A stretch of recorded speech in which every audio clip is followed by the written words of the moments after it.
Hi mga kabeks! Welcome back to our channel! So ang destination natin for today's video ay Siargao! Yes! And, nakikita nyo sa video, may pa-ilaw. Gabi tayo nito, di ba? Oo. Papuntang Cebu to pero hindi na namin binidyo. Ayan na, parating na tayo sa Apam. Ay, sorry. Sa Apam Island. Madaming Apam kasi dito, ayan. So, landed. Parang anong oras to? Alas 6. Oo, ng umaga. Welcome to Siargao! With the tok-tok.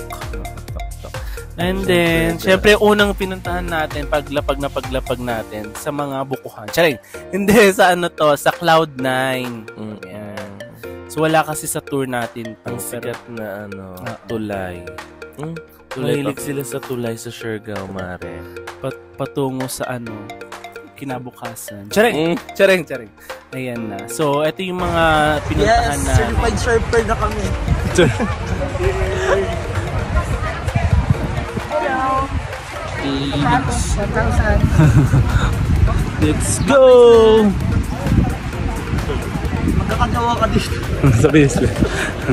Legit. Ano yung sabi mo? Legit na? Magkakagawa ka dito. Hindi, yung ayaw mo nang umuwi. Huwag naman.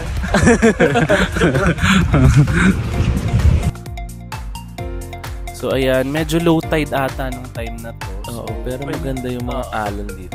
Hello! Hello, Siargao! Ganun yung effect nito. Kaso, Hello, Philippines! Ayan, super na-enjoy natin to. First day namin to, parang kakalapag lang natin. Pagkatapos natin kumain ng makunat na tapa. Charing! Eto, naglakad tayo. So, dapat pag andito kayo, kailangan experience nyo to. Beat the heat of summer. Oh. Yan tayo na sa ng malala. Unexpected to na maliligo kami and pumunta kami sa kasi tulay. Sobrang init dyan. Ang saya nung experience na to. Mara, hindi yan yung tulay ng Apam, ha? Hindi pa tulay din siya. Ito yung yung parang sikat na surfing cam nila. Daan sila nagsa-surfing. Yes. Kasi malakas yung data dyan. Yeah. Malakas? Surfing. Gaga. Hindi. Eme. Ano siya. Hello. Okay, yung mga bakla. Maya-maya dyan, excited na yan pumunta sa Apam Bridge. Next destination na yan. So, yun yung mga first na pinuntahan natin. Yan, kunyari, maganda yung view. Tapos, 1, 2, 3, kaway mga Bex. Miss Universe yarn. And next, ayan, nasa Apam River. Apam Bridge na tayo. Ayan, actually, yan yung mga kainan, yan yung mga street food. Eto yung far naman TikTok si ate. Yan si ate yan, yan yung parang teacher siya doon sa ibang bansa. Tapos iniwan niya yung ice cream yan. So, eto na nga ang kanilang pinakasikat na bridge. Pero feeling ko hindi naman yung Apam yung pinupuntahan nila dyan, yung sunset. Oo, sobrang nakaka-relax talaga yung sunset na yan. As in, plus na lang yung mga Apam. Tsaka in fairness dito, ang daming Apam talaga. Sa Siargao mo talaga so, walang masyadong charara. Cheeky. Oo, yan.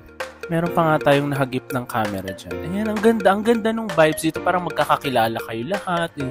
Ito na po ang nahagip ng ating team. Charing. Para siya ang sa gwapo movie. as in. May nagpa-picture pa nga dito eh. Para siyang sa movie ng nakalimutan ko yung title. Tsaka ang taktika dito, Neng, pag nandito ka, pag may nakita kang Apam, di ba? Huwag kang mahiya, go lang na magpa-picture. Diba? After na mag-party tayo, Siargao. Hindi matatapos ang gabi or ang araw ng walang party.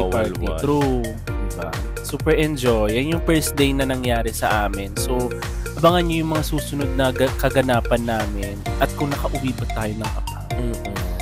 O kung na tayo, may green card na tayo. Hindi man. Ayan. Sobrang ganda sa Siargao Beach Club. Super entertaining.